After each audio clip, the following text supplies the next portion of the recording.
I want you to take yourself back real quick. You're 7 years old. What were you doing? What were you thinking? And really the two important questions, what music did you listen to and what games did you play? We only getting started. Yeah, I got the light. The reason I'm asking these two questions is because they're actually not two questions. They're two halves of the same question. Now, if we're too young to be dealing with fractions, I'll put it simply. What if the reason you're here today in 2024 listening to Joe Budden's Slaughterhouse? I'm sorry, other niggas had your bitch outside. It wasn't my bitch. Then shut the fuck up in 2024. Is because when you were 6 years old, you played Shadow the Hedgehog. What if the reason today you listen to JPEG Mafia is because you used to play Jet Set Radio? The purpose of this video today is to explain why all of that is connected. I want to tell you the impact of video game music on your playlist. I'm sure we've all met the kind of person who says, I don't listen to rap music, I'm too busy listening to video game OSTs. And I'm going to say something very brave now. There is actually not a problem with that. Don't get me wrong, the people saying this are usually cornballs, but the statement itself, there's nothing wrong with it. Video game OSTs, or original soundtracks, are not a genre of music. They are music. When I hear Pumpkin Hill, guess what? That's rap. When I hear the Kingdom Hearts menu music, guess what? That's classical. None of this shit is its own original genre. It's just music. See, I was coming up in an era where my brothers would buy CDs of music to listen to, and that's how I first heard rap music. And it's also the first time I heard Nickelback. And while I was listening to Nickelback for the first time, I had an interesting thought. This kind of sounds like the music from Shadow the Hedgehog. That's because Nickelback and songs from the Shadow soundtrack are primarily rock music. So my first time listening to Nickelback wasn't my first time listening to rock music. I first heard rock music during the menu screen of Shadow the Hedgehog. And this isn't the only time this type of thing would happen. Remember when I said my first time listening to rap music was with my brothers off a CD they bought? Yeah, I was lying. Be more vigilant. This could happen more often. The first time I actually heard rap music, I was playing Sonic Adventure 2 when I got to Pumpkin Hill, and then the game was like, I ain't gonna let it get to me, I just go crazy. John in Tennessee, go ahead, what you want to say?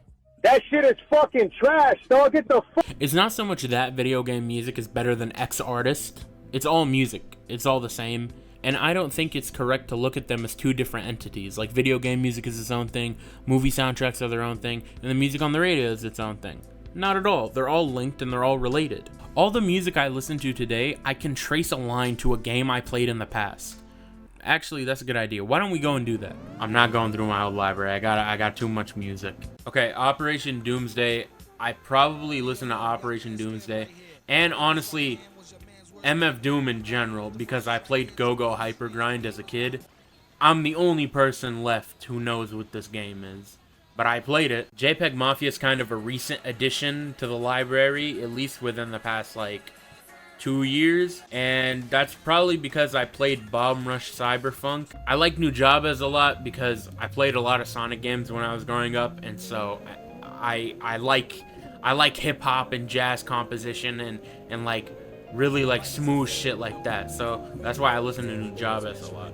Okay, for this last one, I'll give you an album as well. Descendants of Cain by Ka. It's a rap album. The games, the music reminds me of is like a combo of Halo 3 and Resident Evil 7, because Descendants of Cain has really ominous beats, like evil beats damn near, but there's also beats that are more, uplifting. That's it. I'm going back into your ears. I have a really vast library of probably 400 albums, shout out Apple Music. But with a library that large, I have a lot of music that all remind me of the same game. Obviously, I'm not 7 anymore, so the games I like to play have shifted a lot since I was a kid. But just because I probably won't play those games again, doesn't mean I don't get to carry around the memories of playing them in my music library. It doesn't mean that I'm completely separated from 7-year-old me lying about being sick to skip school and play games all day. Because of the music that I heard from the games that I played, I get to have that string connecting me back to the past. And speaking about the past, there's another thing I want to touch on. Video game music hasn't always been these grand pieces that are indistinguishable from music on the radio. There was a time, actually, when it was simple. and sounded like shit. I wanna know your name, wanna know everything about you, girl. If I went up to you randomly on the street one day and I was like, hey, think of a song from a game right now, and you humored me instead of getting me arrested, you'd probably think of like the Mario theme, or maybe you'd think of the Green Hill Zone theme, or maybe a track from Legend of Zelda.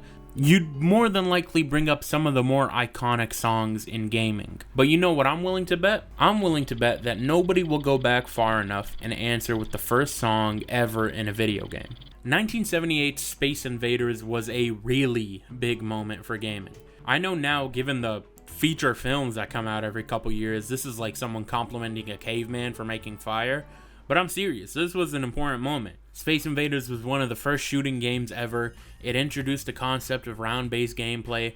But more important than any of these things, Space Invaders was the first game to have a background soundtrack. In fact, why don't we take a listen to that? Make it stop. Please. This shit sounds like the last thing I hear right before you pull the plug. It's not even an instrument, bro. It's just somebody with a stethoscope and they're like, oh, this is tough. If you deliberately sabotage my band, I will fuck you. It's no surprise that games from this far back have weird soundtracks because it wasn't really their fault. There was a technical limitation. There wasn't no RTX 30,000 or AMD Super. Old computers had like a rock and would run off mostly prayer. They didn't even have hard drives or CDs back then, bro. They had floppy disks. Freaky ass storage method. What's floppy? Pause. What, you want some dick? It wasn't until the 90s that games like Final Fantasy VI would have soundtracks recorded by a live orchestra. And frankly, that shit banged. But the addition of live instrumentation and eventually vocals into game soundtracks opened up the door for some of the most iconic pieces of video game music ever to be made. Songs like Kingdom Hearts' Dearly Beloved, any song from the Sonic R soundtrack, Assassin's Creed 2's main theme, Metal Gear Solid Snake Eater, and the list goes on. As terrible and frankly as trauma-inducing as the Space Invaders track was, it was the first step to having all the great music in all the great games that we have today. You don't get one without the other. And just to stay on theme here, you don't start your game with a diamond pickaxe. The first thing you had to do was chop down a tree with your hand. I think literally, like somebody was upset and punching a tree. I don't know, man. It just sounds really bad. It really sounds like shit. The interesting part with how advanced video game music production got is that it opened up the door for the songs from games to be sampled and become beats to some of the most well-known songs of the past 2 decades. A bunch of your favorite artists have probably sampled OSTs in their music. Artists like JPEG Mafia, Bone Thugs and Harmony, Joey Badass, J. Cole, Drake. Actually, maybe not Drake, but you get the picture.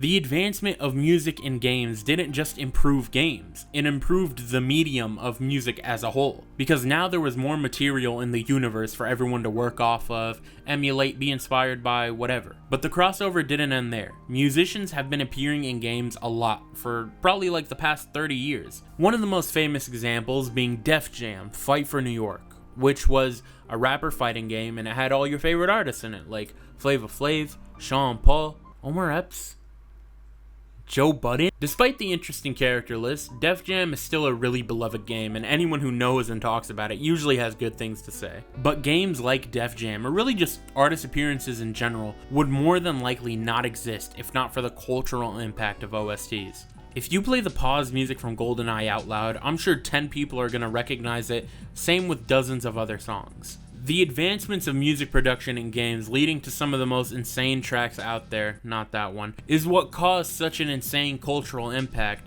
to the point where you could probably play some famous tracks from games, and even people who don't play video games will know what it is. It's in a similar vein to the impact Dragon Ball Z had, and how people who don't even watch it know who Goku is or know what a Super Saiyan is. The crossovers between traditional music artists and video games could never have happened without the impact the OSTs had on the culture. The crossovers in question gave us amazing music, fun games, and amazing music in those fun games. Even to this day, it's not rare at all for artists to be sampling video games or to appear in games, and that's probably not going to change because it's no longer about one or the other. It's about the art. And art has a funny way of rising above its own context and taking on a life of its own regardless of the original intentions. That being said, I don't want to see Joe Budden in anything else. I give my life, not for honor, but for you. The music from games has come a long way. We've gone from silence to whatever this was to complete orchestral scores in the matter of only a few decades. The advancement of music production in games on occasion gave life to a soundtrack that sometimes was more iconic than the game it was attached to. And because of that, it gave dozens, if not hundreds of artists the inspiration and blueprint to make their own music. And no doubt about it, the creation of all this art made its way into your playlist at one point or another, maybe without you even noticing. It's not weird to listen to music from games, no matter what people may tell you. In fact, I only used music from games I like to score this video, and frankly, this shit banged. So I urge you to expand your game library, and by doing that, you will absolutely expand your music library. No more heroes, it's hero, the king, you catch nobody but yourself, nothing